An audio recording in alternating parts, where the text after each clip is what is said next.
आज आपण पाहणार आहोत महर्षी कर्वे यांच्या कार्याचा थोडक्यात आढावा. महर्षी धोंडो केशव कर्वे हे एक असे समाजसुधारक होते ज्यांनी आपलं संपूर्ण आयुष्य स्त्री शिक्षणासाठी समर्पित केलं. त्यांनी समाजाचा प्रचंड विरोध पत्करून भारतात स्त्रियांच्या शिक्षणाचा पाया रचला. तर त्यांच्या कामातून पहिला महत्त्वाचा मुद्दा आपल्याला दिसतो तो म्हणजे त्यांनी केवळ उपदेश केला नाही तर स्वतःच्या कृतीतून एक आदर्श निर्माण केला. 1893 मध्ये पत्नीच्या निधनानंतर त्यांनी आनंदीबाई नावाच्या एका विधवेशी पुनर्विवाह केला. आता या निर्णयामुळे त्यांना समाजाने वाळीत टाकलं, पण ते आपल्या विचारांवर ठाम राहिले. त्यांचं म्हणणं अगदी स्पष्ट होतं, समाज बदलायचा असेल तर आधी स्वतःला बदलावं लागतं. आता दुसरा मुद्दा, त्यांनी स्त्रियांसाठी शिक्षण संस्था उभारल्या. 1896 मध्ये त्यांनी पुण्यात विधवा स्त्रियांसाठी पहिली शाळा सुरू केली.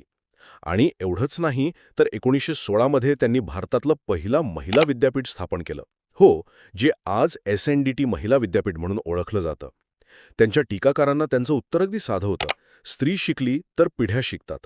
आणि तिसरा, शेवटचा मुद्दा म्हणजे त्यांच्या कार्याचा सर्वोच्च सन्मान.